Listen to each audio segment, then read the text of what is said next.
नमस्कार दोस्तों, द्रोणाचार्य एकेडमी की करंट अफेयर्स टुडे क्लास में आप सभी का स्वागत है। दोस्तों, आज 20 जून 2020 है और हम आपके लिए फिर से कुछ नए करंट अफेयर्स लेकर आए हैं। दोस्तों, यदि आपको ये वीडियो पसंद आता है तो प्लीज़ इस वीडियो को लाइक करें और साथ ही चैनल को सब्सक्राइब करें। तो चलिए स्टार्ट करते हैं आज की क्लास एक नए विचार के साथ। टुडेज थॉट, आज का विचार है, friends, time is your, make it gold if you want and if you want then ruin it by sleeping. दोस्तों, वक्त आपका है, चाहो तो उसे सोना बना लो या फिर चाहो तो सोते सोते गुजार दो।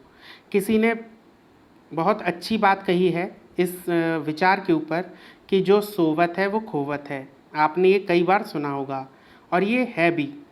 जो लोग अपना समय सोने में गुजार देते हैं, इसका मतलब इनएक्टिव लाइफ जो जीते हैं, वो कभी भी अपनी लाइफ को सक्सेसफुल नहीं बना सकते। और जो लोग इस लाइफ को सोने की बजाय अपने कामों में गुजारते हैं, जो एक्टिव होकर रहते हैं हमेशा, तो वो अपनी इस लाइफ को गोल्ड की तरह बना लेते हैं। ओके, तो याद रखिएगा, जो सोवत है वो खोवत है। इसी तरह से अपने वक्त को सोना बनाइए, ना कि उसे सोते सोते गुजार दीजिए। चलिए स्टार्ट करते हैं करंट अफेयर्स।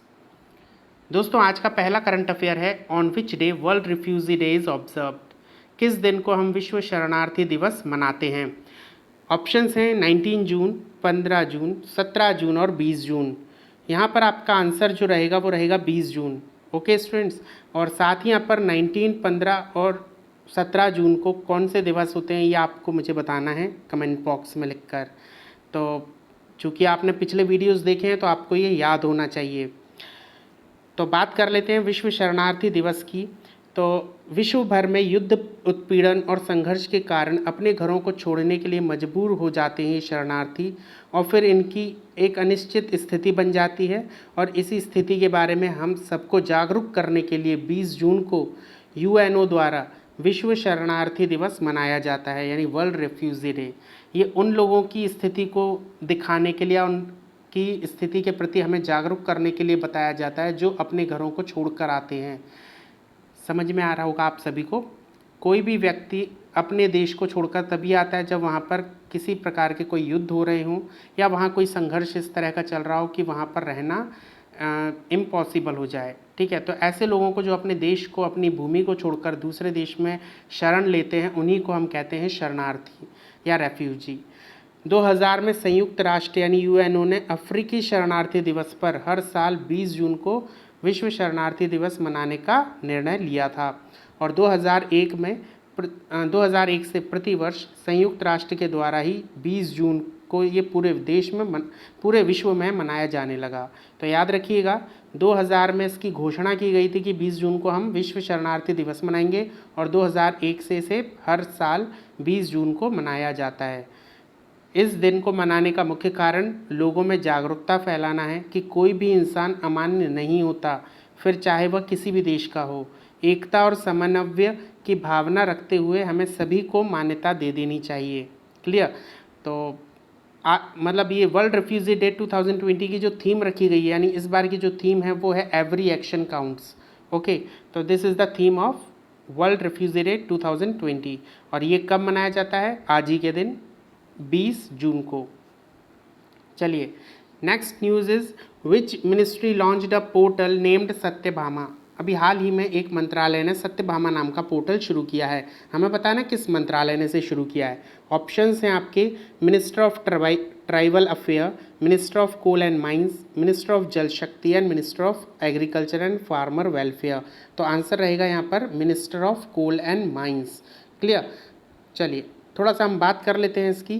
तो ये जो पोर्टल है, इस सत्यभामा का फुल फॉर्म यानी एब्रिविएशन क्या होगा, तो ये इम्पॉर्टेंट बन जाता है पेपर्स के लिए, तो आपको ये ध्यान से पढ़ना होगा। सत्यभामा में सत्य का फुल फॉर्म है साइंस एंड टेक्नोलॉजी योजना फॉर आत्मनिर्भर। ठीक है, और जो भामा है इसका फुल फॉर्म है Bharat in mining advancement. So full form of Satyabhama is science and technology योजना फॉर आत्मनिर्भर भारत इन माइनिंग एडवांसमेंट। और ये जो लॉन्च किया गया, ये लॉन्च किया है union ministry of mines and coal ने, जिसके मिनिस्टर हैं इस समय Prahlad Joshi. Okay, Prahlad Joshi is the responsible minister for union ministry of mines and coals.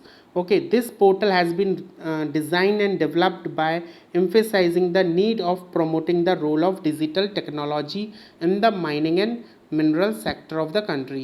Okay, ये जो पोर्टल बनाया गया है, इसे जो डिज़ाइन किया गया है, इसे डेवलप किया गया है, जो मिनरल और माइनिंग सेक्टर, जो इंडिया का मिनरल और माइनिंग सेक्टर है, उसके अंदर डिजिटल टेक्नोलॉजी को प्रमोट करने के लिए इस पोर्टल को बनाया गया है, विकसित किया गया है। ठीक है, तो यहाँ पर इसका जो मुख्य उद्देश्य क्या है कि जो खनन और खनिज क्षेत्र में गुणात्मक और नवीन अनुसंधानों को और विकास कार्य के लिए शोधकर्ताओं और वैज्ञानिकों को प्रोत्साहित करना। यहाँ इसका ये मुख्य उद्देश्य रहेगा कि जितने भी साइंटिस्ट हैं, जितने भी रिसर्चर हैं, उनको प्रमोट करना इस क्षेत्र में रिसर्च करने के लिए, डेवलपमेंट करने के लिए। साथ ही ये पोर्टल इस क्षेत्र में सरकार की विभिन्न योजनाओं की प्रभावशीलता और दक्षता को बढ़ाने में भी मदद करेगा। वहीं ये जो आवंटित धन है उसका अधिकतम उपयोग हो रहा है कि नहीं, देश के खनिज संसाधनों के उचित उपयोग और संरक्षण को भी ये पोर्टल सुनिश्चित करेगा। क्लियर, हम इस पोर्टल के माध्यम से ईजिली इन जो खनिज पदार्थ हैं, जो माइनिंग्स हैं, मिनरल्स हैं, इन सब का संरक्षण भी हम सुनिश्चित कर पाएंगे। तो यहाँ तक हमारी सत्यभामा के बारे में थोड़ी नॉलेज थी। बात करते हैं नेक्स्ट क्वेश्चन की। So which institute has developed low cost कोविड-19 डायग्नोस्टिक किट। आप सभी को पता है इस समय कोविड-19 महामारी फैली हुई है, और जिसके कारण मतलब इसमें जो इसकी कॉस्टिंग है टेस्टिंग की, वो ही बहुत ज़्यादा है। तो अभी एक इंस्टीट्यूट ने लो कॉस्ट किट बनाई है जिससे कोविड की पहचान की जा सकेगी। तो हमें बताने किस संस्थान ने बनाई है, तो आंसर रहेगा यहाँ पे आईआईटी खड़गपुर। आईआईटी खड़गपुर ने भी हाल ही में एक बहुत ही सस्ती कोविड-19 डायग्नोस्टिक किट का निर्माण किया है। ठीक है, इसके अलावा आईआईटी गुवाहाटी, दिल्ली और रुड़की ने भी कुछ अभी हाल ही में डेवलपमेंट किया है, कुछ हाल ही में अभी कुछ उन्होंने खोजें की हैं, तो हमें ये भी अभी पढ़ना है, तो आप थोड़ा सा देखिएगा। बात करते हैं पहले इसी की। ये जो गुवाहाटी मतलब आईआईटी गुवाहाटी है, इसने GMCH यानी Guwahati medical college and hospital तथा RR animal health care limited के साथ मिलकर इस किट को डेवलप किया है। और ये किट की सबसे खास बात यह है कि ये ऐसे मटेरियल से बनती है जो आपको लोकल मार्केट में अवेलेबल हो जाता है बहुत ही चीप रेट पर। ठीक है, तो ये एक बहुत बड़ी उपलब्धि है। ठीक है, साथ ही हम बात करते हैं आईआईटी खड़गपुर की। तो इसने अभी हाल ही में सोशल डिस्टेंसिंग को ट्रैक करने वाला एक AI बेस्ड सिस्टम डेवलप किया है, जिससे लोग सोशल डिस्टेंसिंग का पालन कर सकेंगे। वहीं आईआईटी दिल्ली ने भी एक रीयूजेबल एंटीमाइक्रोबियल मास्क का निर्माण किया है, जिसे बार बार धोने की ज़रूरत नहीं है और आप इसे बार बार यूज़ कर सकते हैं। ठीक है, एंटीमाइक्रोबियल है। साथ ही आईआईटी रुड़की ने भी अभी हाल ही में एक लो कॉस्ट पोर्टेबल वेंटिलेटर का भी डेवलपमेंट किया है। ठीक है, तो ये सब कुछ, ये तीनों न्यूज़ भी आपके लिए इम्पॉर्टेंट है, तो ये आपको पता होना चाहिए। नेक्स्ट बात करते हैं हम IITs की। तो IITs की स्थापना 15 सितंबर 1956 में की गई थी, और इसकी स्थापना हुई थी IIT एक्ट 1956 के तहत। वहीं आज के समय में, वर्तमान समय में भारत में कुल 23 IITs हैं, जो अलग अलग 23 शहरों में स्थित हैं। सबसे पहला IIT खड़गपुर बनाया गया था 1951 में वेस्ट बंगाल में। वहीं 1958 में दूसरा IIT बॉम्बे में बनाया गया था महाराष्ट्र में, और 1959 में एक साथ 2 IIT बनाए गए थे, एक मद्रास में, एक कानपुर में, तमिलनाडु के मद्रास में और उत्तर प्रदेश के कानपुर में। ओके, इस तरह से हमारे पास कुल 23 IITs हैं। ओके, चलिए नेक्स्ट क्वेश्चन आता है। Who was elected as the president of 75th united nations general assembly. किसे 75वीं संयुक्त राष्ट्र महासभा के अध्यक्ष के रूप में चुना गया। दोस्तों, ये एक बहुत बड़ी बात है हमारे लिए कि भारत फिर से UNSC का एक नॉन परमानेंट मेंबर नियुक्त कर दिया गया है, इलेक्ट कर दिया गया है ना, चुन लिया गया है। और आपको ये भी मालूम होना चाहिए कि ये 7वीं बार है। इससे पहले 6 बार मतलब 7 बार ये क्या है, अध्यक्ष चुना जा चुका है। ठीक है, तो हमें बताना है जो 75वीं यूनाइटेड नेशन असेंबली है, इसके वर्तमान अध्यक्ष कौन है, किसे चुना गया है अध्यक्ष के रूप में। तो ऑप्शंस हैं तिजानी मोहम्मद बंदे, टी.एस. त्रिमूर्ति, मारिया फर्नांडा एस्पिनोसा और वोल्कान वोज़किर। ठीक है, तो हमें बताना है इसमें से आंसर सही क्या है। तो आंसर रहेगा यहाँ वोल्कान वोज़किर। टर्की के वोल्कान वोज़किर को 75वीं संयुक्त राष्ट्र महासभा का अध्यक्ष नियुक्त किया गया है। और यहाँ जो आपको ये 3 ऑप्शन है, तो इसमें से ये तीनों भी थोड़े से इंपॉर्टेंट हैं। जो 74th United nation general assembly थी, 74th, उसके अध्यक्ष थे तिजानी मोहम्मद बंदे नाइजीरिया के। ठीक है, वहीं 73rd जो यूनाइटेड नेशन जनरल असेंबली थी, उसकी अध्यक्षता की थी मारिया फर्नांडा एस्पिनोसा ने, जो इक्वेडर से थी। क्लियर। साथ ही टी.एस. त्रिमूर्ति को आपको मालूम होना चाहिए ये कौन है। ये इस समय परमानेंट रिप्रेजेंटेटिव है इंडिया की तरफ से यूनाइटेड नेशन ऑर्गेनाइजेशन में। ठीक है ना, UNGA मतलब यहाँ पर UNSC में जो आपके परमानेंट रिप्रेजेंटेटिव हैं इंडिया की तरफ से, वो हैं टी.एस. त्रिमूर्ति। Clear students. चलिए नेक्स्ट क्वेश्चन पर आते हैं। एक मिनट, इससे पहले हम थोड़ी सी और बात कर लेते हैं UNSC के बारे में। तो देख लीजिए, तुर्की के वरिष्ठ राजदूत और सांसद रहे वोल्कान वोज़किर को महासभा के 75वें सत्र का अध्यक्ष नियुक्त किया गया है।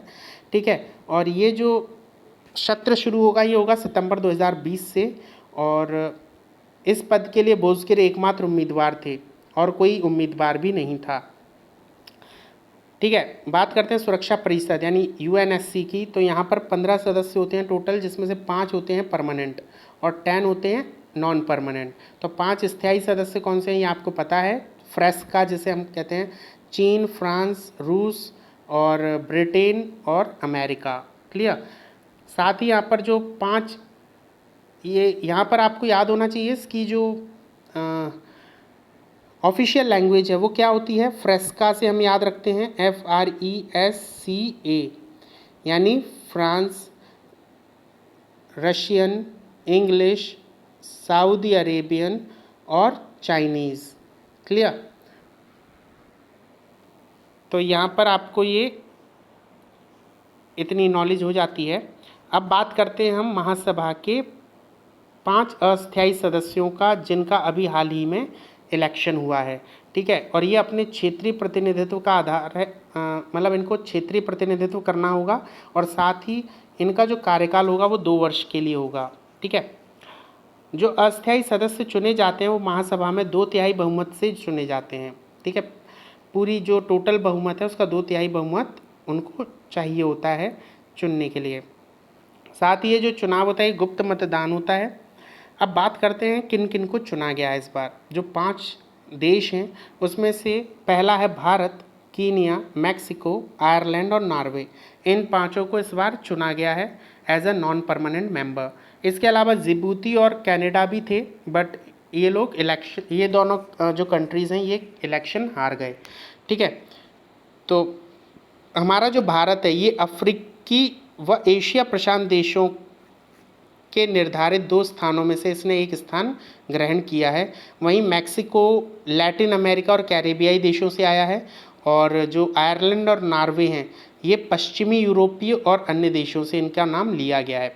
ठीक है, चलिए नेक्स्ट क्वेश्चन पर आते हैं। Recently the tenure of BCCI ethics officer and ombudsman was extended by 1 year. Who is he. अभी हाल ही में BCCI के आचरण अधिकारी और लोकपाल का कार्यकाल 1 साल बढ़ाया गया है। हमें बताना ये कौन है। तो ऑप्शन है अरविंद पिल्लई, DK जैन, कुमार सुब्रमण्यम या विनोद जौहरी। तो आंसर रहेगा यहाँ पर DK जैन। ये DK जैन हैं जो BCCI के आचरण अधिकारी और लोकपाल हैं। इनका भी कार्यकाल 1 साल के लिए और बढ़ा दिया गया है। तो बात करते हैं इनकी नियुक्ति की। तो इनकी नियुक्ति की गई थी 21 फरवरी 2019 को। ठीक है, और ये पहले लोकपाल नियुक्त किए गए थे BCCI के। ठीक है, साथ ही इस लोकपाल पद का जो ड्यूटीज़ होती हैं, इस लोकपाल पद की जो शक्ति हैं वो कहाँ तक सीमित है वो हम बता देते हैं। सबसे पहले आंतरिक विवादों का निपटारा करता है ये। बोर्ड, उसके सदस्य और एसोसिएट के बीच में जो विवाद होते हैं उनको सुलझाता है। साथ ही प्रशासनिक अधिकारियों द्वारा नियमों के उल्लंघन खिलाड़ी, टीम, अधिकारियों की शिकायतों को देखना, टिकट वितरण, ये सब, इन सब में जो धांधली होती है, जो करप्शन है, उन सब को रोकना ही इसके अहम मुद्दे होते हैं। बात करते हैं बीसीसीआई की, तो इसकी फाउंडेशन 1928 में रखी गई। वहीं ये एफिलेटेड है इंटरनेशनल क्रिकेट काउंसिल यानी आईसीसी से, और इसको एफिलेशन मिला था 1926 में। क्लियर। साथ ही बात करते हैं हेडक्वार्टर की, तो ये वानखेड़े स्टेडियम में इसका हेडक्वार्टर है, महाराष्ट्र के अंदर। वहीं इसके प्रेसिडेंट हैं इस समय सौरभ गांगुली, वाइस प्रेसिडेंट हैं महिम वर्मा, और सेक्रेटरी हैं जय शाह, और मैन कोच यानी भारतीय क्रिकेट के जो मेन कोच हैं भारतीय क्रिकेट टीम के, वो रवि शास्त्री हैं। वहीं वुमेन कोच हैं इस समय WV रमन। तो ये सब कुछ आपको बीसीसीआई के बारे में पता होना चाहिए। नेक्स्ट बात करते हैं, by what percentage did the ADB forecast the Indian economy to contract in financial year 21? ADB ने यानी एशियन डेवलपमेंट बैंक ने अभी हाल ही में एक रिपोर्ट जारी की है, जिसमें उसने ये बताया कि जो भारतीय अर्थव्यवस्था है वो फाइनेंशियल ईयर 21 में कितने प्रतिशत कॉन्ट्रैक्ट होगी, मतलब कितने प्रतिशत का उसमें संकुचन रहने वाला है। तो हमें ये बताया है ADB ने। अब हमें बताना कितने प्रतिशत का उसने संकुचन बताया है, तो आंसर रहेगा 4%। 4% का उसने संकुचन रहने का अनुमान लगाया है। ठीक है, बात करते हैं इसी न्यूज़ के बारे में। तो भारतीय अर्थव्यवस्था में गिरावट का कारण कोविड-19 को रोकने के लिए लागू की गई राष्ट्रव्यापी लॉकडाउन के कारण 2 महीने से अधिक समय तक बंद रहे व्यवसायियों को बताया गया है। क्योंकि आप सभी जानते हैं 2 महीने से अधिक समय तक जो व्यवसाय है वो बंद रहा है, और इसी कारण से इसकी अर्थव्यवस्था में 4% का कॉन्ट्रैक्शन देखने को मिल सकता है। इसके अलावा एशियाई विकास बैंक को उम्मीद है कि भारतीय अर्थव्यवस्था वित्तीय वर्ष 2022 में उभर कर 5% की दर पर आ जाएगी। ठीक है, बात करते हैं ADB की, तो इसकी स्थापना हुई थी 19 दिसंबर 1966 में। ठीक है, 19 दिसंबर 1966 में इसकी स्थापना हुई थी। वर्तमान अध्यक्ष हैं इसके मात्सुगु अस्कावा, और इसका हेडक्वार्टर है फिलीपींस के मनीला में। ठीक है, तो ये सब आपको पता होना चाहिए। नेक्स्ट क्वेश्चन पर आते हैं, who has recently won the world Sharjah online international chess championship? अभी हाल ही में किसने world stars Sharjah online international शतरंज चैम्पियनशिप जीत ली है? तो यहाँ आपके ऑप्शंस हैं शखरियार मामेदिरोव, पैंताला हरिकृष्ण, सूर्य शंकर गांगुली। तो यहाँ पर जो आंसर रहेगा वो रहेगा ये शखरियार मामेदिरोव। ठीक है, इन्होंने अभी किसको, पैंताला हरिकृष्ण जो भारत के हैं, इंडिया से जो प्लेयर थे पैंताला हरिकृष्ण, इनको हराकर शखरियार मामेदिरोव ने फर्स्ट प्राइज़ ले लिया है, और इनको यहाँ पर सेकंड प्राइज़ मिला है। ठीक है, जो भारतीय हैं पैंताला हरिकृष्ण। साथ ही सूर्य शंकर गांगुली भी चेस से ही संबंधित हैं, तो याद रखिएगा। यहाँ पर देख सकते हैं आप अज़रबैजान के, ये कहाँ का है, ये जो शखरियार मामेदिरोव है ये अज़रबैजान से हैं। ठीक है, तो इन्होंने अभी हाल ही में ये चैम्पियनशिप जीत ली है, और यहाँ पर जो पैंताला हरिकृष्ण हैं ये दूसरे स्थान पर रहे हैं। तो ये हैं आपके अज़रबैजान के शखरियार मामेदिरोव, और ये हैं इंडिया से पैंताला हरिकृष्ण। ओके, चलिए next question, from which country India will buy 33 new fighter planes under tension from China? आप सभी को पता है चीन से इस समय तनाव चल रहा है, और इसी बीच देश को भारत की सुरक्षा के लिए और फाइटर प्लेन्स की ज़रूरत है, इसलिए उन्होंने अभी हाल ही में 33 नए फाइटर प्लेन खरीदने का निर्णय ले लिया है। अब हमें बताना है ये किस देश से लेने वाले हैं, तो आंसर रहेगा रशिया। रशिया से ये नए 33 फाइटर प्लेन लेने वाले हैं, जिसमें से 21 तो हैं कौन से, MiG-29 जो हमारे ऑलरेडी 3 स्क्वाड्रन में चल रहे हैं, और साथ ही ये 12 लेने वाला सुखोई 30 MKI। ठीक है, इस तरह से ये टोटल 33 नए लड़ाकू विमान लेने वाला है। क्लियर। बात करते हैं, अभी हाल ही में आपको मालूम होना चाहिए कि पूर्वी लद्दाख के गलवान घाटी में भारतीय सेना और चीनी सेना के बीच हिंसक झड़प हुई, जिसमें भारतीय 20 जवान शहीद हो गए हैं, और सुनने में आ रहा है कि 43 चीनी जवान भी हताहत हुए हैं। तो इस समय पर चीन ने LAC पर एक बहुत बड़ी संख्या में सैनिकों की तैनाती कर दी है। तो हमारे लिए ज़रूरी है कि हम भी अपनी शक्ति को और बढ़ाएं। ठीक है, चलिए नेक्स्ट क्वेश्चन है, on which day world ethnic days observed, किस दिन विश्व एथनिक दिवस मनाया जाता है। तो आंसर रहेगा यहाँ पर 19 जून को। 19 जून को ये वर्ल्ड एथनिक डे मनाया जाता है। अब ये होता क्या है तो वो देख लीजिए। यह दिवस विश्व भर में अलग अलग क्षेत्रों की ऐतिहासिक विरासत, सभ्यता, मानव जाति, विज्ञान, कला और संस्कृति को सहेजने के लिए जागरूकता फैलाने के उद्देश्य से मनाया जाता है। साथ ही विश्व संस्कृति के संरक्षण और उसे सुरक्षित रखने के उद्देश्य से ही इस दिवस को 19 जून को मनाया जाता है। क्लियर। चलिए नेक्स्ट न्यूज़ है, supreme court ask centre for uniform fee for covid testing across India. Supreme court ने अभी यूनियन गवर्नमेंट से एक रिपोर्ट मांगी है जिसमें उन्होंने ये बोला है कि पूरे भारत में कोविड-19 की जो फीस है, टेस्टिंग फीस, वो यूनिफॉर्म होनी चाहिए। ठीक है, तो यहाँ पर ये जो टोटल न्यूज़ है वो इतनी ही है अभी कि सुप्रीम कोर्ट ने यूनियन गवर्नमेंट को ऐसा आदेश दिया है कि पूरे इंडिया में जो ओवरऑल फीस है टेस्टिंग की उसे यूनिफॉर्म रखना है। ठीक है, जिससे इस समय जब लोगों के क्या है व्यापार नहीं चल रहे हैं और यदि उन्हें गलती से ये टेस्टिंग करवानी पड़ जाती है तो उनको बहुत ज़्यादा दिक्कत आने वाली है। तो इसीलिए उन्होंने क्या बोला है कि should be uniformity in the testing charges of कोविड-19 in all the states. Okay, next news है, RIL become first Indian company to be valued at USD 150 billion. Bharat की पहली ऐसी कंपनी जिसने अपने शेयर मार्केट की वैल्यू 150 बिलियंस तक पहुंचा दी है, ऐसी कंपनी बन चुकी है रिलायंस इंडस्ट्री लिमिटेड RIL, जो Mumbai based Indian multinational company है। ठीक है, 19 जून को ये सबसे ज़्यादा शेयर मार्केट वाली, मतलब सबसे ज़्यादा शेयर वैल्यू वाली कंपनी बन चुकी है भारत की। ठीक है, और इसकी मार्केट वैल्यू इस समय 11 लाख करोड़ हो चुकी है। ठीक है, मतलब 11 लाख करोड़ से तो ज़्यादा ही है एक्चुअली, 150 बिलियन डॉलर हो चुकी है, US डॉलर। लेकिन ये एक रिकॉर्ड है कि भारत में आज तक किसी भी इंडियन कंपनी ने 11 लाख करोड़ से ज़्यादा शेयर मार्केट नहीं बना पाया अपना, जो रिलायंस ने बना लिया है, और वो भी ऐसे समय पर जब कोविड-19 के कारण सभी व्यापार बंद हैं। ठीक है, और इसको जो ये पॉजिटिव ग्रोथ मिली है वो इसलिए मिली है क्योंकि इसने अभी हाल ही में अनाउंस्ड किया था रिलायंस ने कि वो इस समय पूरी तरह से डेब्ट फ्री हो चुकी है, मतलब उसके ऊपर कोई भी कर्जा नहीं बचा है। ठीक है, और ऐसा उसने मार्च 2021 तक उसको ये टारगेट था कि वो अपने सारे कर्ज़ों को ख़त्म कर देगा, लेकिन उसने अपने टारगेट से पहले ही अपने आप को डेब्ट फ्री घोषित कर दिया, जिसके कारण लोग जो दूसरी कंपनीज़ थी, फॉरेन कंपनीज़ थी, उन्होंने इस कंपनी में इन्वेस्टमेंट करना शुरू कर दिया, इसके शेयर खरीदना शुरू कर दिए।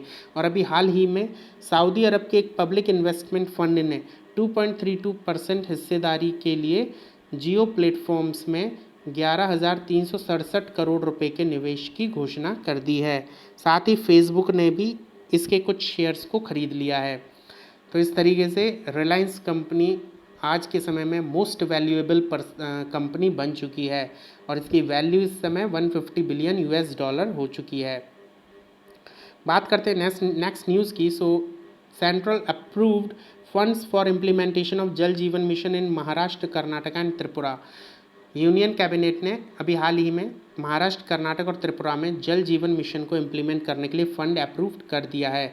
तो यहाँ पर टोटल 18 करोड़ रुपीस का फ़ंड उन्होंने अप्रूव किया है। ठीक है, तो बात करते हैं यहाँ पर कितना कितना किया है, तो वो देख लीजिए। महाराष्ट्र में इन्होंने तकरीबन 1829 करोड़ रुपीस का फ़ंड जारी किया है। वहीं कर्नाटक के अंदर 1189.40 करोड़ का, और इस समय त्रिपुरा में 156.61 करोड़ रुपीस का फंड जारी कर दिया है।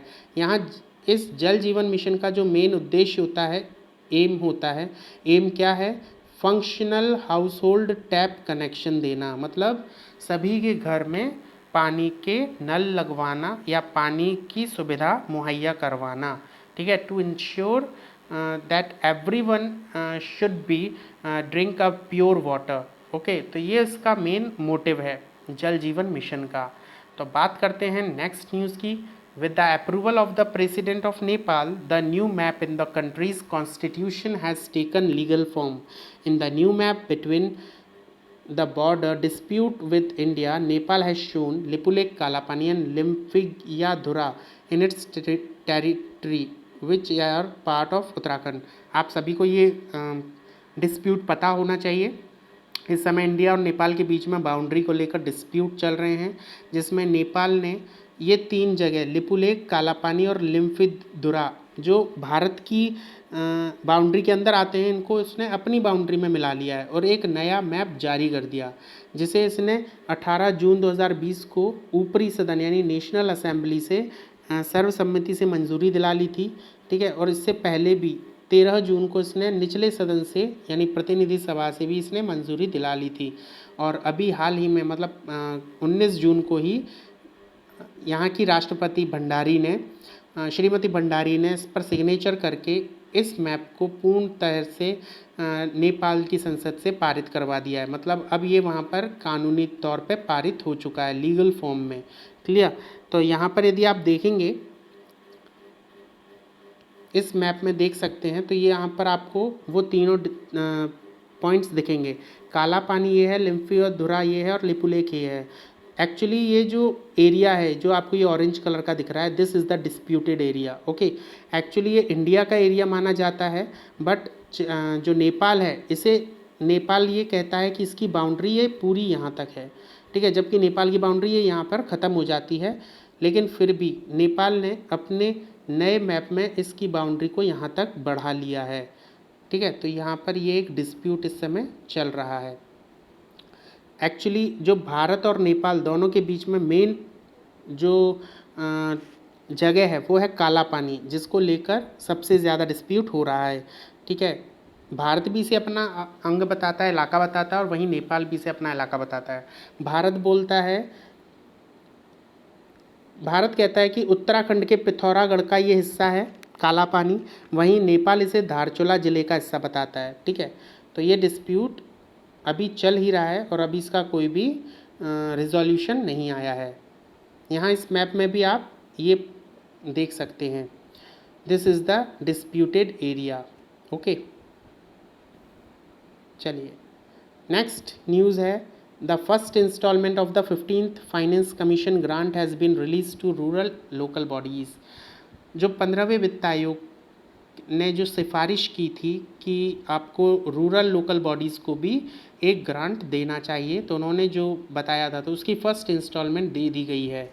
ठीक है, पंचायती राज मंत्रालय और ग्रामीण स्थानीय निकायों को 15वें वित्त आयोग के अनुदान की पहली किश्त जारी कर दी गई है, और ये टोटल जो किश्त है वो है 15,187.50 करोड़ रुपए की, और ये 28 राज्यों को दी गई है।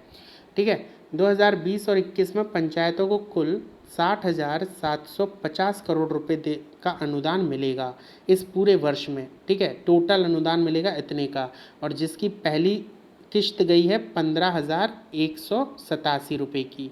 ठीक है, 87 करोड़ रुपए की। क्लियर?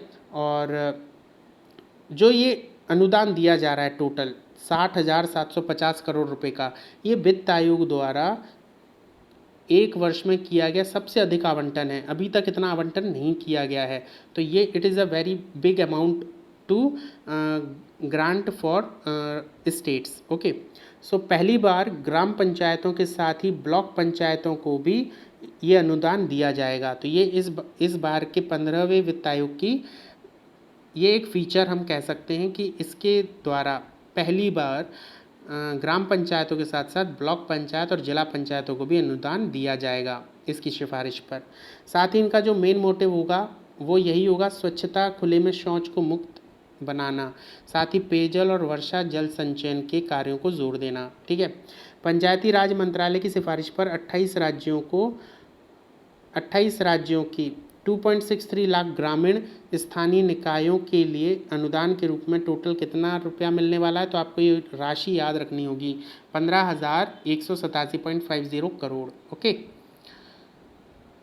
लास्ट न्यूज़ है आपकी, the national based Aryabhatta research institute of observational science यानी ARIES The Union Science and Technology Ministry will on Sunday organize live telecast of upcoming solar eclipse through YouTube, Facebook and popular digital media platform Zoom.